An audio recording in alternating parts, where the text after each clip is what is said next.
mpya. Yeah. Umeona pia hiyo? Yeah, sure.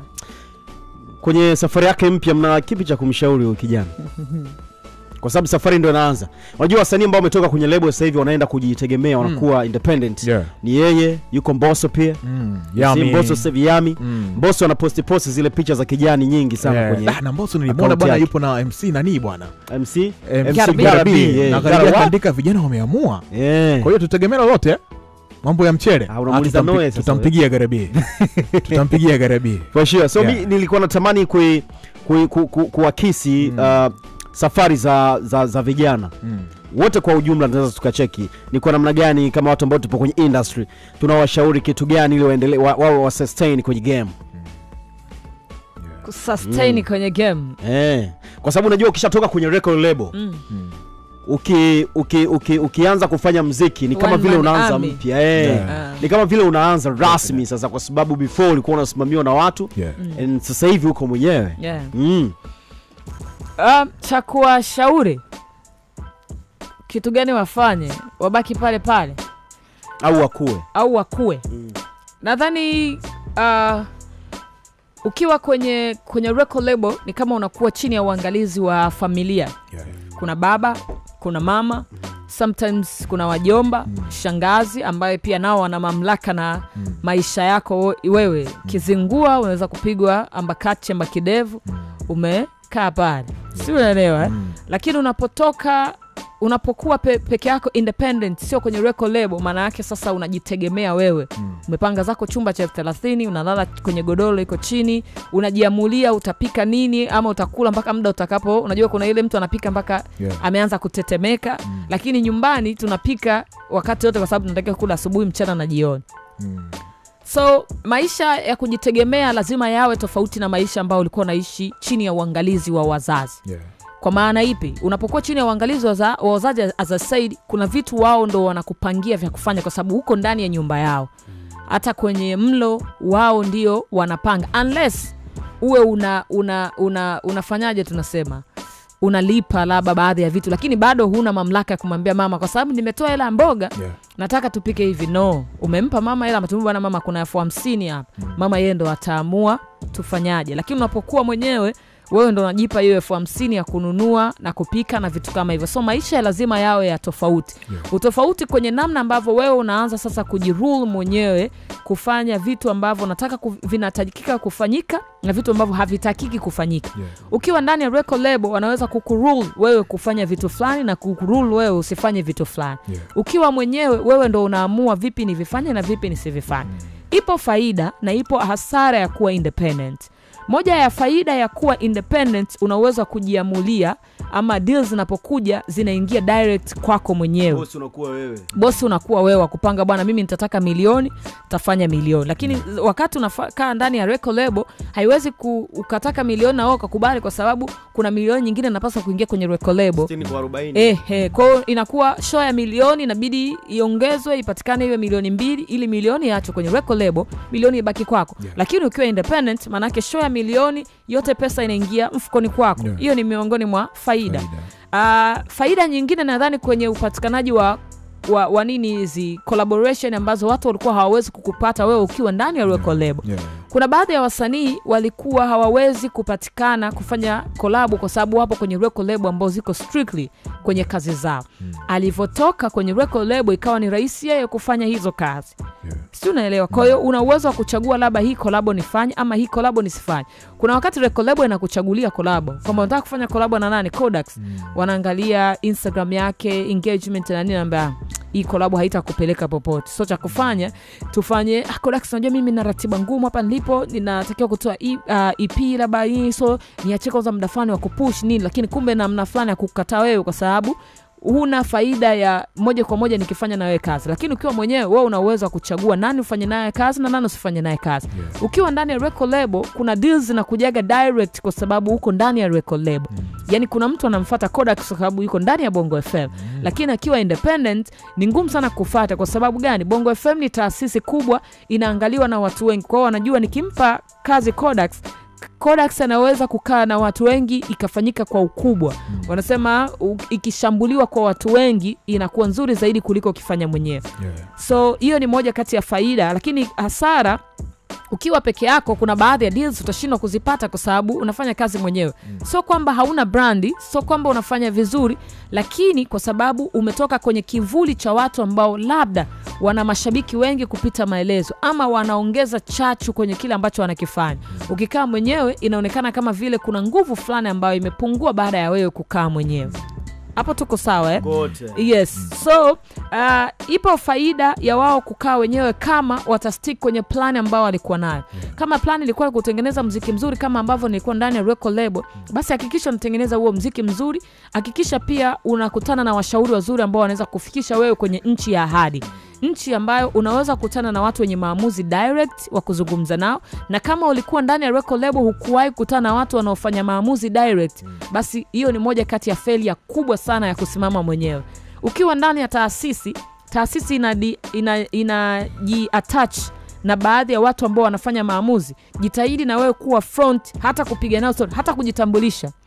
Ushawahi kwenda mahali unakutana na watu unajua kabisa huyu ndo mtu wa maamuzi, jishushe, fika pale sababu bwana mambo vipi, mimi naitwa Fan bwana tokea sehemu fulani. Mimi nakutanaga na watu najua kabisa huyu anamiliki kitu fulani. Nafika tu pale, bwana bosi vipi, naomba nikusalimie, mimi naitwa Fan natokea sehemu fulani. Ni rahisi next time kukutana naye ukimsalimia, najua huyu aliwahi kunisalimia. Ndio mnaita uchawa sasa huo. No. Hiyo ni tofauti. Hiyo ni tofauti. Ukiwa huna akili, kila kitu utakiona ni shobo na kila kitu utakiona ni uchao. Lakini kwa akili ya kawaida ya maisha ni kitu kizuri sana. Kunyenyekea. Bosi wake na Baby Star wa zamani nilipokuwa nafanyia kazi kule, nilikuwahi kukutana naye once, Baby Star alinipeleka. Lakini nilikuja kukutana naye mara nyingine, yeye ndo akanifuata kunisalimia. Yani like bosi wa Baby Star alikuja kunyenyekea kwa Noe. Sio kunyenyekea, ananikumbuka kwamba niliwahi kumfuata mimi nikamsalimia na nikajitambulisha. Sijui unaelewa. Kwa hiyo inakuwa ni kazi rahisi, mtu anakuwa anajua kabisa huyu ni mtu fulani anafanya kitu fulani. Kwa hiyo kama ulikuwepo ndani ya record label hukuwahi kwenda direct kukutana na hawa watu, ukiwa peke yako itakuwa ni ngumu sana kuwafikia. Lakini inabidi pia ujitahidi kuwafikia. Lakini la mwisho ambalo mimi nitazungumza na watu ambao wako nje ya record label, wasifate kila ushauri na wasichukue ushauri wote 100%. Mtu anapokushauri uchukue, ongeza na wakwako. Jaribu kukaa na watu ambao wamekaa kwenye industry kwa muda mrefu, wanajua vitu vingi. Jaribu kungamua mambo. Usikutane na mtu tu ukaondoka kapa. Mdodose chochote anaweza kukusaidia. Yani wanasema mkaa bure sio sawa na mtembea bure.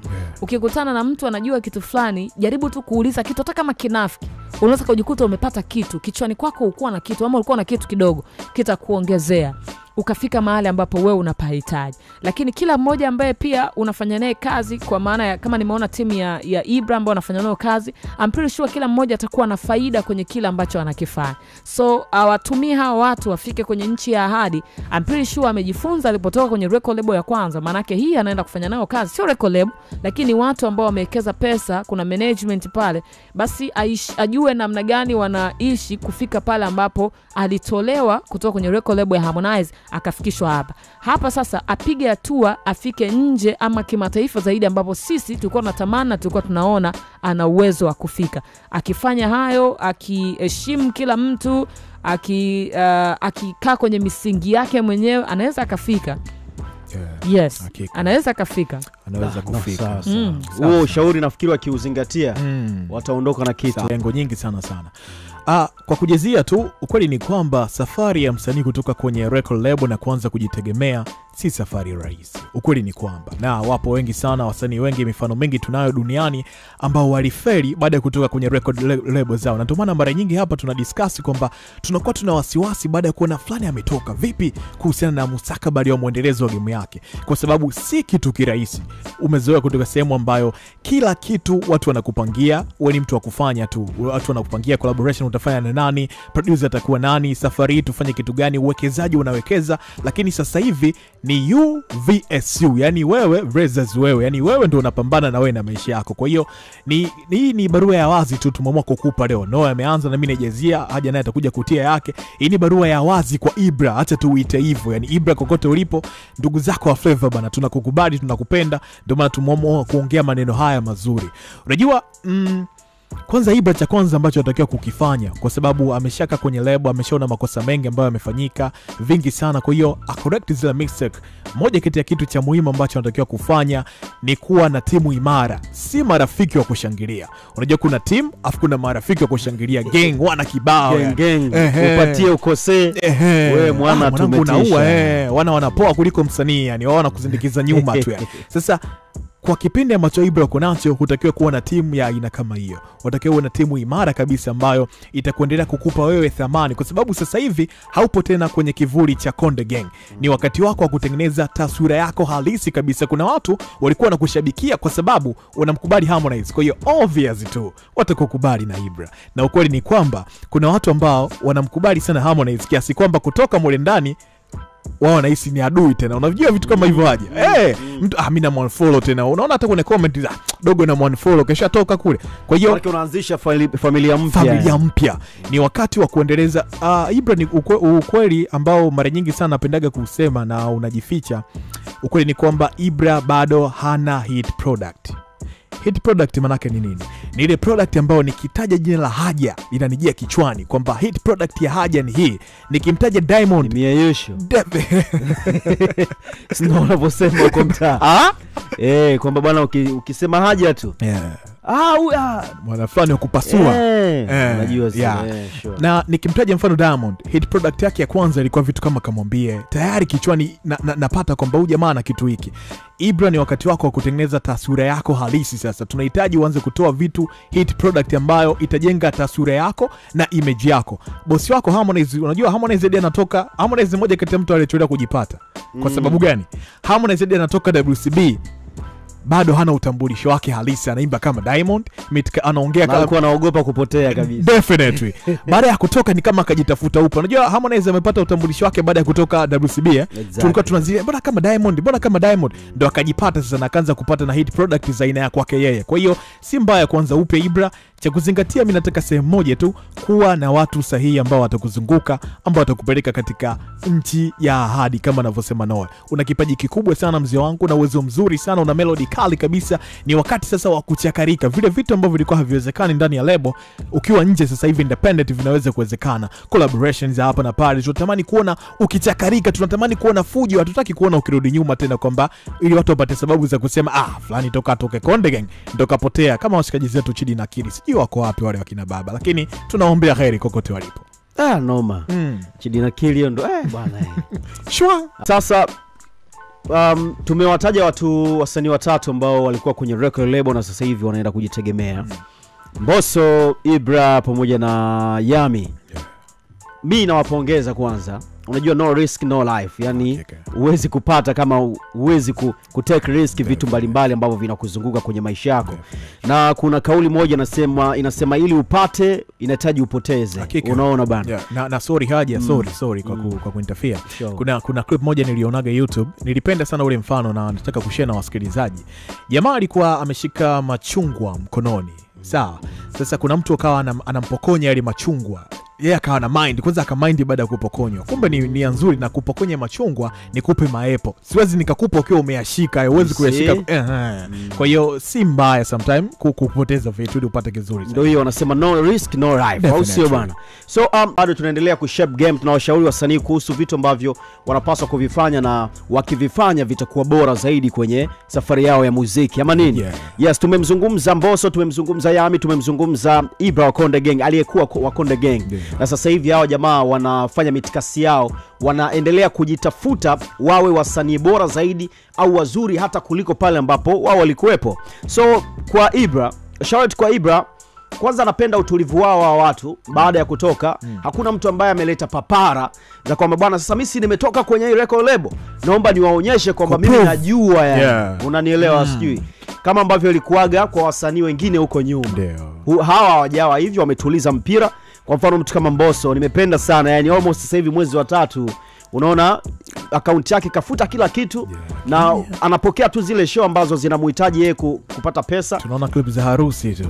Clip za harusi tu. Yani hana papara. Ukishaondoka sehemu unatuliza mpira, unafikiria namna gani mipango ya kuja tena kwenye njia. So Ibra ametambulisha uongozi mpya, ambapo ukiutazama ule uongozi, clip ambayo aliposti siku 2-3 ambazo zilizokuwa zimepita, inaonyesha kuna crew la watu fulani hivi wengi sana. Wale watu ukiwatazama kwa macho ya nyama ni kama vile hawana shida, yani wamevuka kwenye hiyo mitikasi. Kwa hiyo kwa namna yoyote tuna imani kwamba pale mzigo upo, pesa ipo. Na ukizingatia Ibra ametoka Konde Gang, mimi I don't believe mpaka leo kama hajalipa pesa. Inawezekana sio bilioni 1, lakini kuna mkwanja ameutia. Kwa hiyo niliwahi kusema pia inawezekana pia hawa ndo watu ambao walimpaga jeuri Ibra. Sio jeuri ya maana mbaya, lakini ile power ya kutoka Konde Gang na kuanza maisha mengine mapya. Ibra ameitambulisha kwanza gang yake inaitwa Oya Gang, ambapo mimi sitegemei tuisikie kwamba ndo record label hivi karibuni kama ambavyo ilitokea kwa Harmonize.